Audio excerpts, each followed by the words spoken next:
Well, it's time once again for another exciting adventure in the world of legacy made clear with your friend in mind, attorney Aaron Stringer. How you doing today, Aaron? I'm having a great day. How are you? I am doing most excellent, especially because today I know that you are going to give me the answer to what's the difference between a revocable and an irrevocable trust. I know you know the answer to this. That's right. Yeah, exciting stuff that Yeah. we'll all enjoy today. So, it's yeah. So I've heard, and I don't know if I've said this before on the podcast, but I've heard somewhere in the range of 66 different types of trusts total, Oh, for all kinds of different various reasons and needs. Um, but you can essentially break them down into those two categories: revocable and irrevocable. The I would say the majority are going to fall under revocable because most people are just your typical family. They just want to avoid probate, make it easy on their family after they pass away, and then have a nice structure for how to pass property on. And that's great. You know, if that meets most of our needs, then that's the tool to use, right? But there are so many other tools, and many of those fall under the irrevocable category. Um, the biggest difference, it's right there in the name. So revocable means that the if you have that kind of trust, you can revoke it, you can change it, you can update it, and we call that an amendment to the revocable trust. With the irrevocable trust, you know, you can probably guess it. It means that you can't revoke it, or at least it's extremely difficult to. yeah. There are ways to still do it, but it often involves going to court, getting a court order to actually change an irrevocable trust. So that's the biggest difference. It's right there in the name. So that would apply to, I know on our last podcast, we talked about how we can disinherit a family member.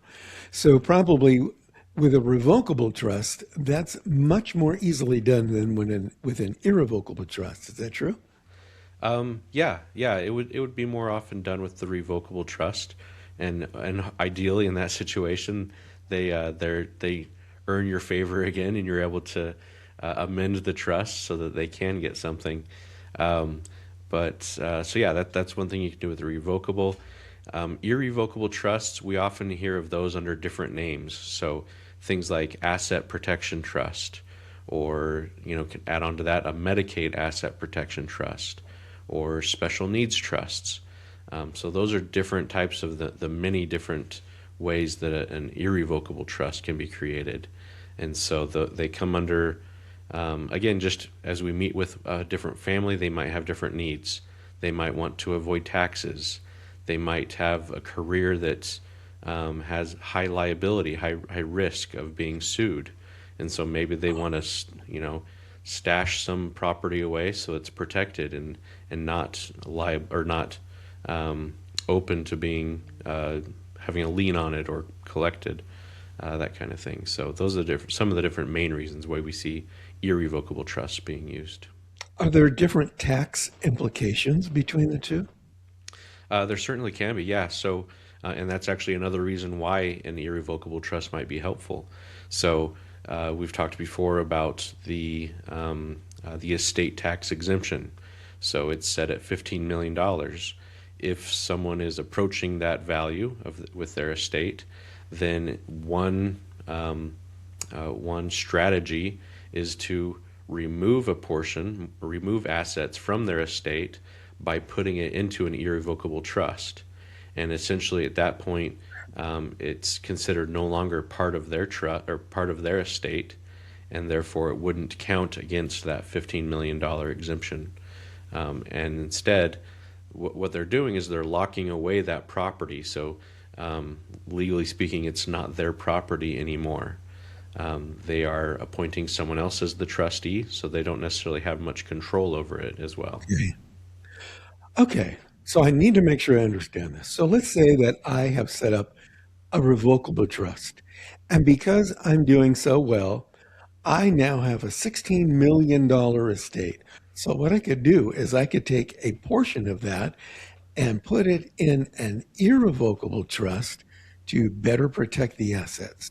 Am I on the right track? Exactly. Yeah. Yeah. For a variety of reasons, whether that's taxes, whether that's, again, a high risk, maybe concerned about liability and you want to just protect those assets from those risks.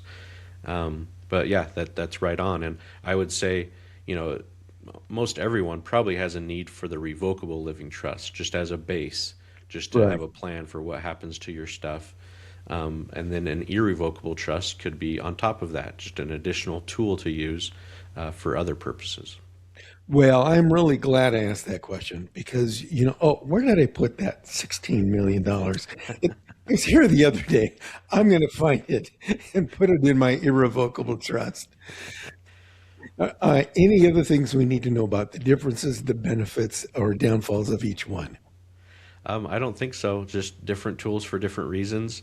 Okay. The biggest thing is when folks, they hear about these asset protection trusts, especially, and get excited, and what they don't understand is that you do lose control over it. So there are the pros and cons to each, right? So just know what you're getting into. That's why it's important to talk to a great attorney if you happen to know one You know, to get that set up and answer your questions. I happen to know this great one named Aaron. He's about to tell us his phone number. That's right. Yeah, please give me a call if you have questions on this stuff or anything related. Phone number is 435-817-9187. And email is astringer@redcliffelegal.com. Great. And free consultation, right? Free initial Correct. consultation. Yeah. And we want to remind everybody to watch, listen, and subscribe to all of your podcasts um, on YouTube, and soon to be they're going to be all uploaded on all the major podcasts, including Spotify and Apple and all the other ones. So take a look at that. Legacy Made Real. Aaron, thank you very much. We'll see you again next time. Okay.